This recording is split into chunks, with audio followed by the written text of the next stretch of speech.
Eh bien, bonjour à toutes et à tous. Aujourd'hui, j'ai le plaisir de recevoir l'un de nos délégués départementaux. J'ai d'ailleurs l'intention, lorsqu'ils sont de passage par Paris, de leur donner un peu la parole pour qu'on ait des éclairages sur les départements. Ça serait très bien. Et en particulier pour les départements les plus lointains. Et donc aujourd'hui, j'ai le plaisir de recevoir quelqu'un que je connais bien, et certains d'entre vous aussi, Sébastien Dubois.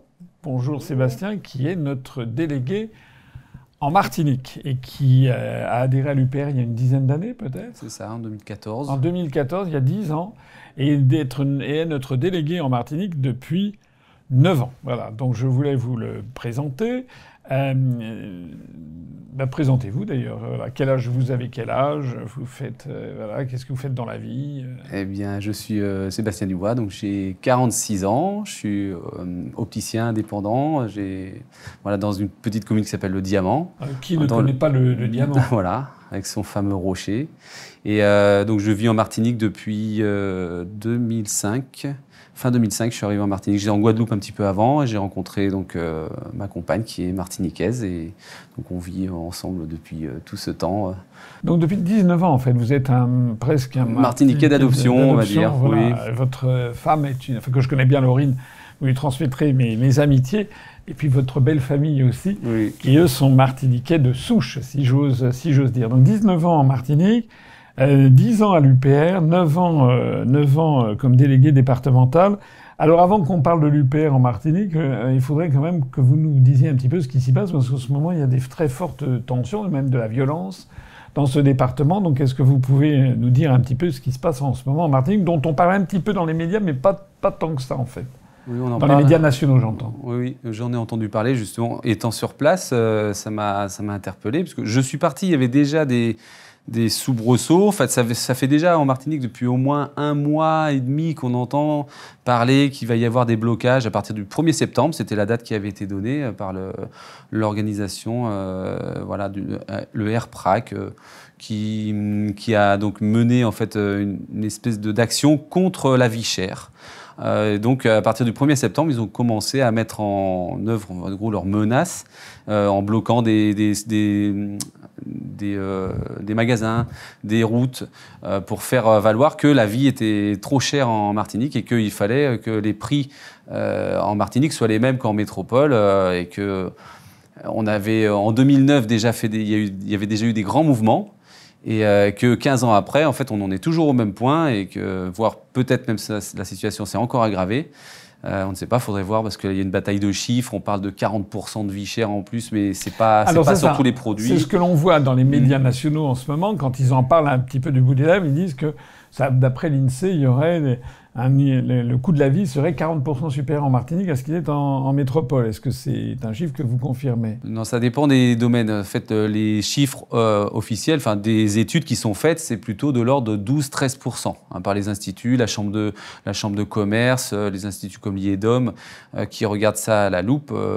Le chiffre, c'est 12-13%. Par contre, sur les produits alimentaires, certains produits peut-être qui nécessitent des stockages particuliers ou des conditionnements avec le transport, etc. C'est vrai que les prix peuvent vraiment flamber entre la métropole, sachant que les approvisionnements se passent beaucoup par la France métropolitaine, puisqu'on a les mêmes enseignes là-bas. Donc si on veut trouver les mêmes produits, forcément, dans un pays comme la Martinique, les prix vont forcément être beaucoup plus élevés. Alors, d'où vient ce problème de la vie chère en Martinique? Parce que, en revanche, il y a un chômage supérieur, nettement supérieur à ce qui est en métropole, à ce qui est nettement supérieur en Martinique à ce qui est en métropole. Oui. Et donc, un niveau de vie de la population qui est inférieur à ce qui est en métropole. Donc, d'où vient ce hiatus? Pourquoi, d'abord, la vie est-elle si chère en Martinique?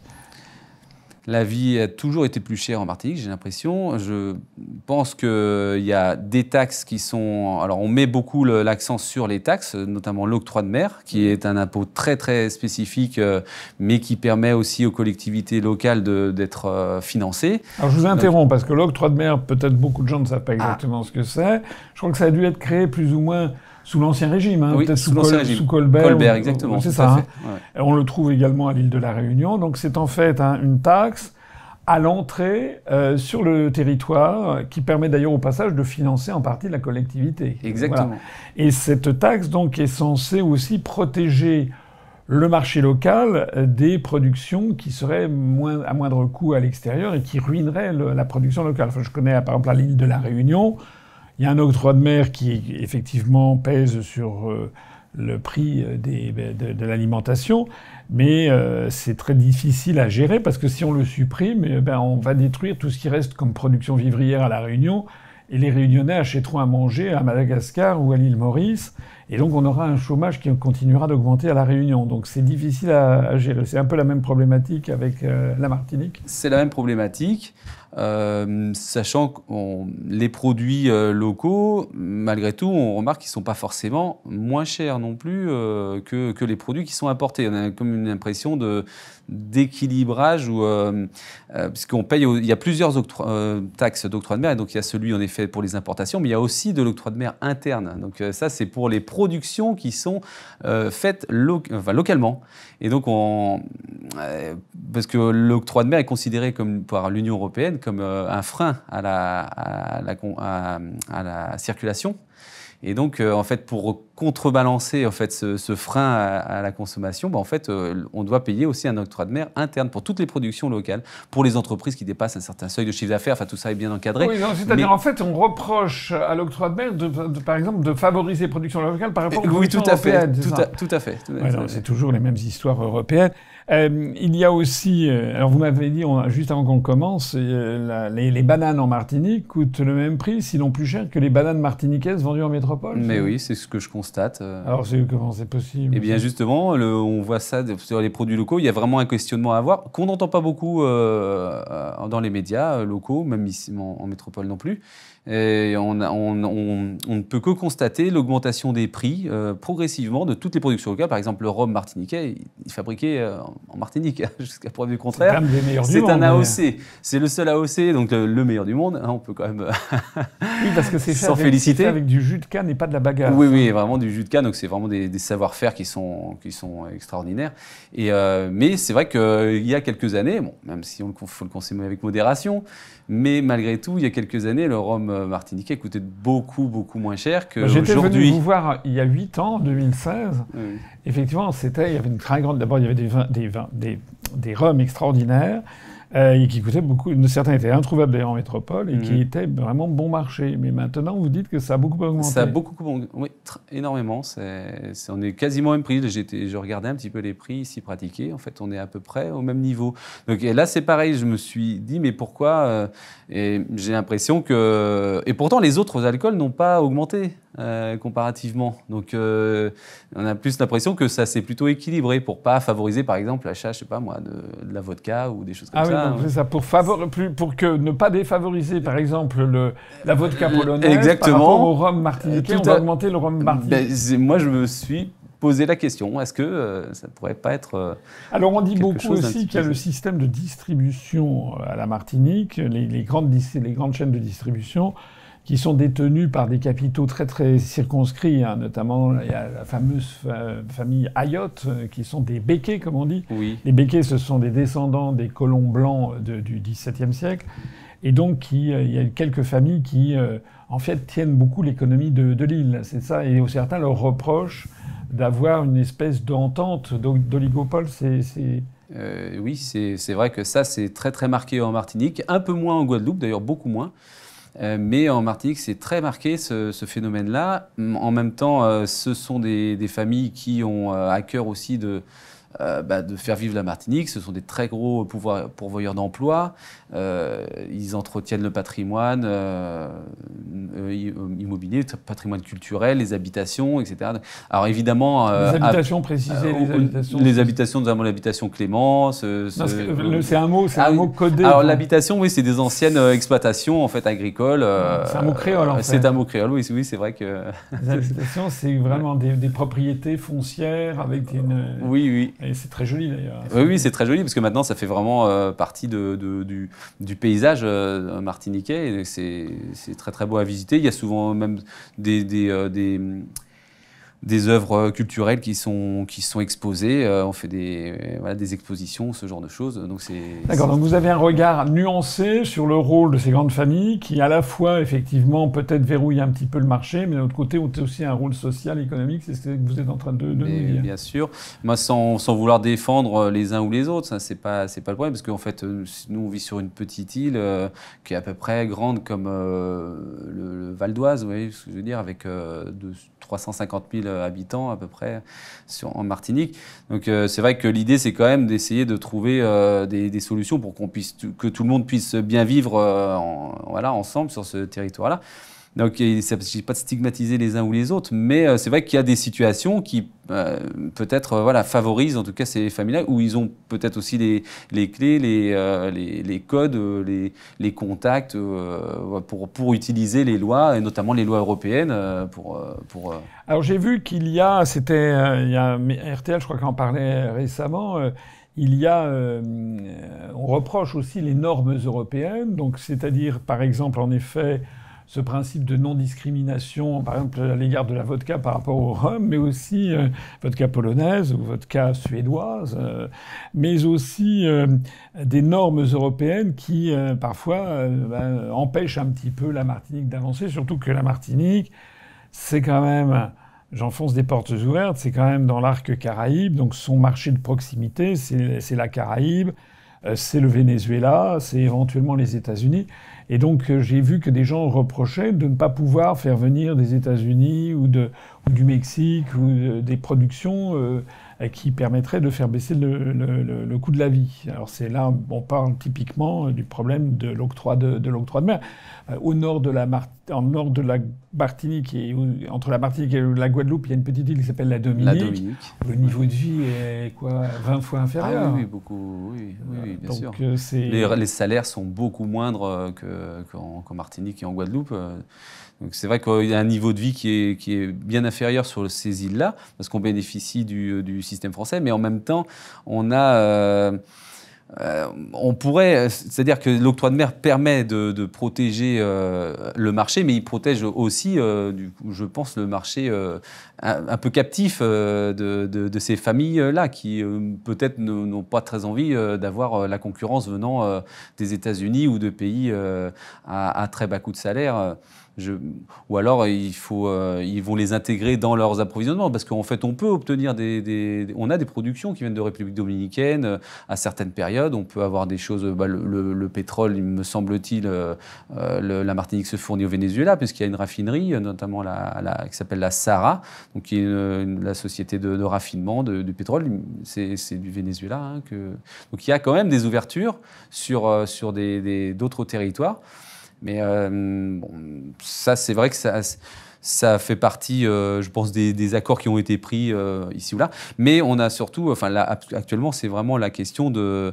Moi, je pense, la question de la vie chère, c'est aussi le mode de fonctionnement en Martinique actuellement. C'est-à-dire qu'aujourd'hui, qu'on a des grands magasins, comme en France. C'est-à-dire qu'on veut un petit peu... la Martinique, c'est un petit peu le petit Paris, si on veut, de la Caraïbe. Et c'est vrai qu'il y a un moment donné, se pose la question quand même du modèle économique et peut-être du modèle de vie sur place, je pense. Alors, il y a l'État. Est-ce que l'État est suffisamment présent? Est-ce qu'il met suffisamment d'argent? Parce que il y a des gens qui disent qu'il faudrait qu'il y ait, je ne sais pas quoi, des moyens pour alléger le coût de la vie pour les catégories les plus modestes de la population, parce que s'il y a des émeutes, c'est quand même bien qu'il y a un problème. Il y a eu des vraies émeutes, il y a eu des pillages, il y a eu des choses comme ça qui se sont produits. Oui. Donc un McDo qui a été brûlé, non, c'est ça? Oui, tout à fait. Il y a des pillages, ça arrive toujours lorsqu'il y a des revendications. En fait, c'est plutôt en marge, parce que le mouvement est plutôt de nature pacifiste à la base, même si on veut bloquer, etc. Mais certains en profitent pour justement faire des pillages, des exactions qui qui nuisent en fait finalement au mouvement, parce que là, tout le monde est d'accord sur le fait tout le monde est d'accord sur le fait que la vie est trop chère en Martinique. Ça, c'est sûr et certain. Maintenant, la manière ou le fait que ces individus fassent ce genre d'exaction, non, ça, personne n'est d'accord. Il y a très très peu de gens qui suivent ça à part. Mais c'est vrai qu'il y a une misère en Martinique qui s'installe, qui s'instaure. d'or. On a un taux de chômage qui est très important, des salaires... De l'ordre de quoi, 30%? 30%, à peu près 27%. Je crois en 2023, c'était 27%, je crois, le taux de chômage, et puis majoritairement chez les jeunes de moins de 25 ans. Et c'est vrai qu'on a vraiment une situation sociale qui devient critique en Martinique, et donc avec des salaires qui sont pour salaire minimum, c'est-à-dire pour des emplois non qualifiés, eh bien on va avoir le même niveau de salaire, le même SMIC qu'en France hexagonale, alors avec un prix de la vie qui est beaucoup plus cher. Donc c'est vrai qu'il y a un moment donné, ça peut coincer. Alors il y a des pistes qui sont étudiées sur, soit on peut baisser l'octroi de mer sur les importations. Il est question aussi peut-être de baisser encore un peu plus le taux de TVA sur les produits alimentaires, ou voire même de le supprimer sur certains produits. Le taux parce qu'il n'y a pas seulement que l'octroi de mer, il y a aussi la TVA. Donc, oui. Donc la TVA, elle est de combien? Alors sur les produits de consommation généraux, c'est 8,5 au lieu de 20% en métropole. Donc la TVA est différente. Elle est moindre.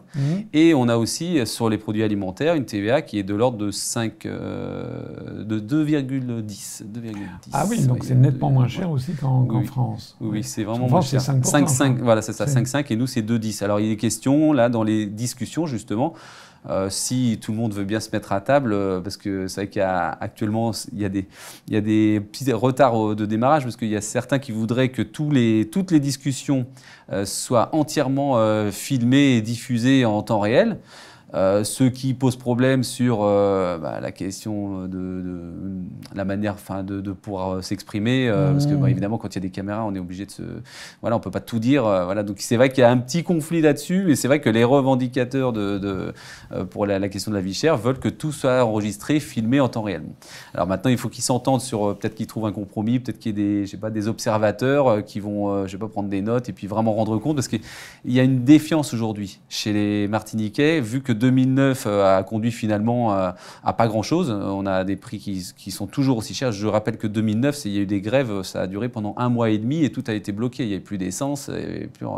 Donc tout le monde a à l'esprit en Martinique ces grèves de 2009. Les téléspectateurs pourront aller se renseigner un petit peu sur ces grèves-là, qui avaient été quand même très, très impactantes pour la vie, et partout en Martinique. Alors que là, ça ne concerne que quelques petits coins. Mais on a besoin vraiment de se mettre sur la table. Donc, c'est les pistes qui sont évoquées. Et peut-être aussi, moi je pense que ça viendra peut-être sur la table, c'est les questions des salaires, de la revalorisation quand même des salaires pour les emplois au SMIC, parce que c'est vrai, je ne sais pas comment on peut vivre avec un SMIC, ou c'est très très compliqué. Et donc peut-être avec des exonérations de charges patronales ou ce genre de choses. Et les créations d'emplois, on en est où? Le secteur du tourisme, qui est quand même un des secteurs normalement porteurs, puisque... Ça a bien marché l'année dernière. Ça avait souffert avec le Covid, oui, ça avait souffert avec le Covid, mais par contre, ça avait bien repris en 2023, ça avait été bien. Par contre, l'agriculture, elle, a été un peu plus impactée, parce qu'il y a eu un cyclone, Beryl, qui est passé. Il y a eu des sécheresses, des épisodes de sécheresse très importants. Et puis, dans l'agriculture, je crois qu'il y a un problème aussi avec une maladie, j'ai oublié le nom, de la banane, sur la banane. Ah oui. C'est un petit champignon qui a fait sa réapparition il y a une dizaine d'années, et apparemment il y avait quand même des planteurs qui sont très très impactés par ce petit champignon. Donc au niveau agriculture, c'est moins bon, mais dans l'ensemble, ça s'est bien maintenu. Mais par contre, les indicateurs début d'année 2024, là, ça se dégrade. Le chômage se dégrade. Il y a des fermetures d'entreprises aussi. On dit ça des cessations de paiement, ou des fermetures d'entreprises un petit peu plus importantes. Il y a une accélération, en fait. Ouais. Il y a de l'immigration clandestine en Martinique? Il y en a un peu, j'imagine, comme partout. On a des îles à côté de chez nous qui sont... il y a Sainte-Lucie, il y a la Dominique, alors je pense qu'elle est plutôt légale. Il y a Haïti aussi. Alors, je pense que de manière générale, elle est plutôt légale, en fait. Mais il se peut qu'il y en ait un petit peu, mais ce n'est pas du tout la même problématique qu'on peut trouver à Mayotte, par exemple, ou en Guyane. Ou en Guyane. Oui, parce que Guyane, il y a vraiment des frontières avec le Suriname, le Brésil, notamment. Oui. Tout à fait. Il y a beaucoup c'est un des gros problèmes de la Guyane, alors que la Martinique est moins touchée par ce phénomène. Oui, beaucoup moins. Et pour tout ce qui concerne les questions d'environnement, est-ce que vous avez le même problème que la Guadeloupe avec les algues qui ont envahi les plages? Ça nuit au tourisme quand même. Malheureusement, il y a les algues sargasses. Les sargasses, la mer des sargasses. Voilà, et donc qui viennent en effet s'échouer sur les côtes martiniquaises. Alors c'est par période. On remarque que maintenant, il peut y en avoir de manière un peu plus fréquente. Et c'est vrai qu'on a ça qui vient impacter. Alors évidemment, souvent, ça, c'est les touristes s'en aperçoivent en arrivant, parce que je ne pense pas qu'il y ait de communication. Enfin, je pense que les opérateurs dans le tourisme essaient de ne pas trop mettre l'accent là-dessus. Maintenant, c'est vraiment par période. Ce n'est pas tout le temps. Il y a par contre certains coins qui sont vraiment impactés parce qu'il y a des rochers, donc elles ne peuvent pas être enlevées facilement. Donc il y a des, par exemple vers le François, notamment le Cap-Est ou le Robert, des villes comme celle-ci, côtières, qui sont vraiment très impactées par ça. Et c'est des nuisances surtout pour les résidents. Et la question de la pollution, il y a eu la problématique, je ne sais plus si c'est certainement en Guadeloupe, mais aussi en Martinique, du chlordécone, notamment ces pesticides qui ont provoqué des cancers, qui ont provoqué des maladies. Donc on en est où? Ça a été réglé? Ou je sais que c'est un des gros problèmes qui était évoqué socialement. Oui, je crois qu'il y a eu un jugement qui me semble a abouti à un non-lieu. Donc évidemment, ça ne convient pas à tout le monde. Et en effet, il y a des terres qui sont polluées toujours, donc il y a une carte en fait des pollutions et des tests qui ont été faits un petit peu partout. Maintenant, je pense que ces terres peuvent être utilisées pour certaines cultures, mais pas pour d'autres. C'est un petit peu ça que je retiens, c'est-à-dire qu'on pourrait quand même utiliser ces terres-là. À partir, moi, je ne sais pas, on pourrait planter peut-être des fleurs sur ces choses, des choses qui ne se mangent pas ou en tout cas dont on est sûr que ça ne va pas impacter la santé humaine. Mais le vrai scandale de la chlordécone, c'est aussi la manipulation de ces produits à l'époque. Et maintenant, aujourd'hui, c'est dans une beaucoup moindre mesure, mais ça a quand même infiltré les sols et donc les rivières, les eaux. Donc on peut retrouver ça éventuellement aussi dans les écrevisses, les poissons, enfin tout ce qui va se jeter après dans les cours d'eau et dans la mer. Les wassous, c'est des écrevisses en fait. C'est ça, tout à fait. Je me rappelle quand même bien. Bon, alors donc, bref, il faut que cette affaire se règle quand même pacifiquement en Martinique. Moi, j'ai l'impression que l'État est quand même... je suis toujours très irrité de voir les sommes colossales que la France verse par exemple à l'Ukraine, on a versé 25 milliards d'euros. Là, on apprend aujourd'hui même ou hier que Madame von der Leyen, il y a eu des inondations en Europe centrale, en République tchèque.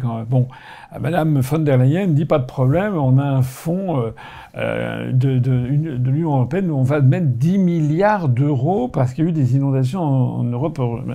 10 milliards d'euros, ça veut dire que la France, elle en paye en gros 1,8 milliard. Et quand je vois qu'on a l'impression que tous ces départements d'outre-mer, en fait, eh bien, il manque en fait d'investissement. Enfin, c'est criant en Guyane. En Guyane, c'est le réseau des routes les routes, il n'y a pas de routes, il manque énormément d'écoles, le réseau hospitalier est quand même assez limité. C'est peut-être un petit peu moins évident en Martinique, mais on a quand même le sentiment que l'investissement de l'État est très, très inférieur à ce qu'il devrait être. Et on donne des sommes absolument monumentales pour l'Ukraine, pour des pays de l'Europe de l'Est, tout ça par l'intermédiaire de l'Union européenne. Je pense que les Martiniquais ils sont un peu sensibles parce que c'était une des raisons pour lesquelles, vous devriez le dire, c'est qu'au moment des européennes, c'est votre département où on nous a fait... Non, c'est la Guyane et la Martinique où on a fait le meilleur score national. Aux dernières européennes, on a fait, rappelez-le... Donc 3,56 en Martinique. 3,56% des suffrages. Je voudrais dire d'ailleurs au passage aux gens qui nous écoutent que Sébastien Dubois a été remarquable pendant cette période puisque il a fait faire sur place des affiches pour limiter les frais de transport pour les affiches, les tracts, etc. Donc contact avec, avec un imprimeur. Un imprimeur local. Du coup, on a fait aussi, sur votre recommandation, on a modifié un petit peu le slogan. On a eu un slogan qui était peut-être mieux ciblé sur la partie martiniquaise, en tout cas ça a marché. Et puis aussi, vous avez été les premiers à coller les affiches. J'avais fait des tweets là-dessus. De toutes les listes, c'était la liste de l'UPR qui était collée, grâce à vous et à vos militants. 38 listes et bien entendu 38 panneaux. Ici, quartier Terreville à Schœlcher, seulement une affiche. Une affiche pour des élections européennes 2024 prévues dans les Outre-mer ce samedi 8 juin. Et c'est comme ça un peu partout à Schœlcher, mais aussi à Fort-de-France. Une élection qui visiblement n'accroche pas vraiment militants ou votants. Souvenez-vous, en 2019, l'abstention a frôlé les 85%. D'ici mercredi 5 juin, on devrait voir si tout va bien d'autres affiches sur ces panneaux, des affiches conçues et réalisées en France. Les Outre-mer, un potentiel pourtant non négligeable de près de 2 millions d'électeurs. Sur place, on a fait très fort. Non seulement on a fait très fort, mais en plus de ça, vous êtes même allé en Guadeloupe, où là, pour l'instant, nous n'avons pas de délégués, et vous avez fait la même chose. Donc un grand bravo. Vous êtes en partie l'auteur de ce score quand même très, très bon qu'on a fait sur place, je pense. Et le discours qu'on avait, c'est-à-dire plutôt donner de l'argent à l'outre-mer français que le donner à l'Ukraine, c'est un discours qui a fait mouche, en fait. Oui, tout à fait. Là, on pense qu'il y a eu vraiment un bel impact sur les populations. Et par contre, je voudrais quand même dire à ce sujet, c'est qu'avant, en fait, en Martinique, on avait l'impression qu'on était invité dans les médias. Enfin, en tout cas, il y avait beaucoup moins on était sollicité. S'il y avait un débat, par exemple, on était invité dans les débats. Alors, je fais remarquer quand même qu'il y a eu un seul débat, en fait, pour les européennes en Martinique cette année, pour les européennes, radio, aucun débat télé. Et il y avait donc 6 listes représentées par des Martiniquais sur la Martinique. Et en fait, sur les 6 listes, en fait, il n'y en a qu'une qui n'a pas été invitée au seul débat qu'il y a eu à la radio. Donc c'est la liste de l'UPR, où justement figurait moi-même et ma compagne Laurine Mangatal, qui est martiniquaise. On a été exclus des débats. Je pense que le discours, le message, en fait, le fait d'avoir mis cette affiche, en gros, venait un petit peu embêter, en fait, un petit peu la campagne qui se passait là-bas, où justement on parlait tout sauf des inconvénients de l'appartenance à l'Union européenne. Pour la Martinique, au contraire, on ne parle que des avantages quasiment en fait là-bas. Ouais, je me rappelle quand on va dans ces départements, je me rappelle par exemple, c'est pas en Martinique, mais ça m'avait frappé en Guyane quand on arrive à l'aéroport de Pointe-à-Pitre qui s'appelle le Raizet. Il y avait des drapeaux européens partout, sur les passerelles télescopiques pour sortir de l'avion, sur les ascenseurs, sur les escalators, sur les chaînes de distribution des valises, etc. Partout. Et c'était grâce à l'Europe, grâce à l'Europe, grâce à l'Europe. Voilà. Et en fait, quand on cherchait le drapeau français, on ne le voyait que sur la préfecture, les services fiscaux et la prison. Et la prison, quoi. Voilà, c'est ça.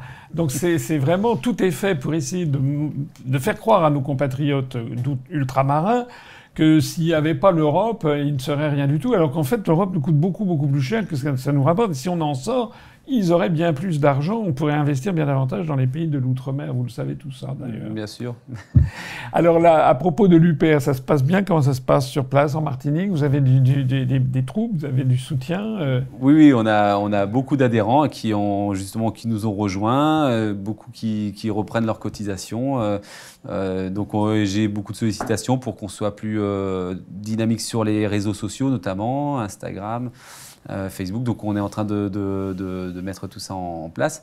Et en fait, là pour les collages, on a eu vraiment une équipe formidable. En fait, là je leur rends hommage aussi parce que c'est vrai que d'habitude où les années, les élections précédentes, on avait du monde. Mais là vraiment, on a eu un monde très très très très important, ce qui fait que on a pu vraiment couvrir tout l'ensemble du territoire.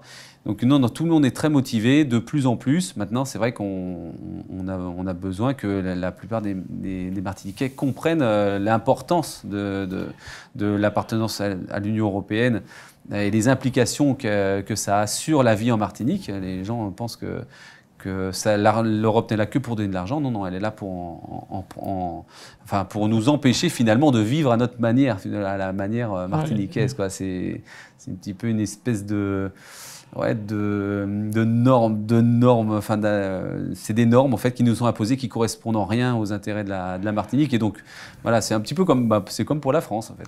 Alors, c'est le moment peut-être de lancer un appel. Donc, d'abord pour tous ceux qui vont nous regarder, qui sont en Martinique, tous les électeurs, et certains nous suivent depuis longtemps d'ailleurs, c'est le moment de sauter le pas, d'adhérer à l'UPR. Hein. Il faut qu'on représente une force dans tous les départements. Et moi, je vois qu'on a fait plutôt des meilleurs scores. D'ailleurs, c'est très intéressant.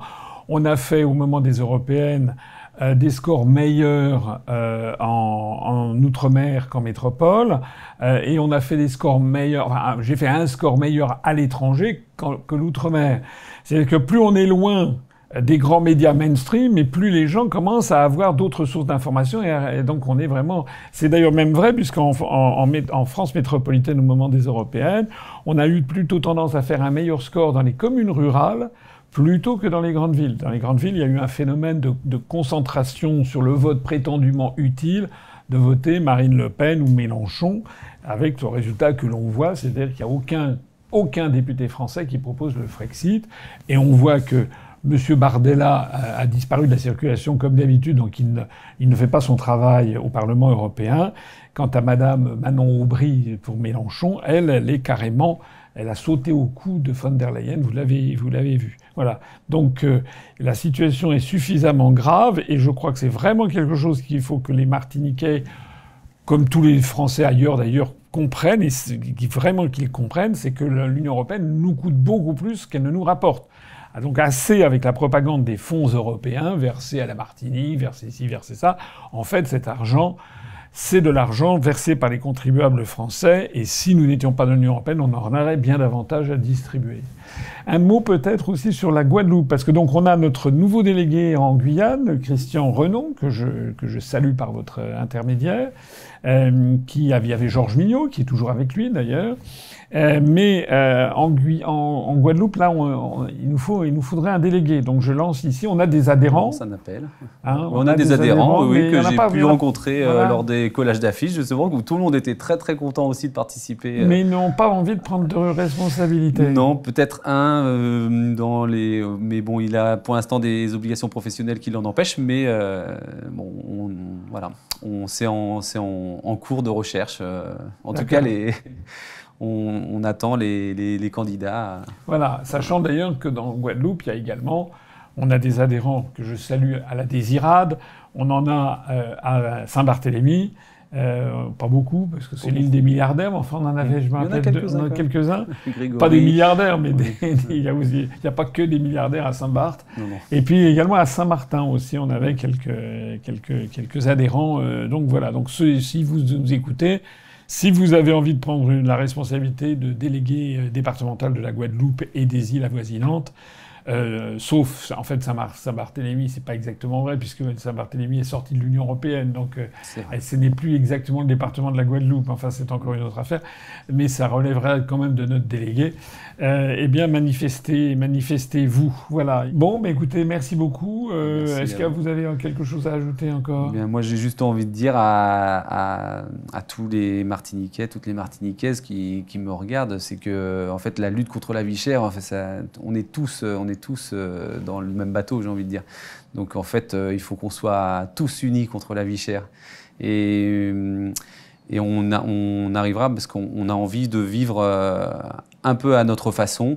Et on doit comprendre que c'est pas compatible avec l'Union européenne. La Martinique est un petit territoire qui mérite d'avoir sa propre identité. Et tout comme la France a besoin d'avoir sa propre identité, on ne peut pas se faire imposer des règles qui sont décidées par d'autres et ailleurs. Eh bien, merci Sébastien, merci à tous, et puis vive la Martinique et vive la France, bien entendu. À bientôt.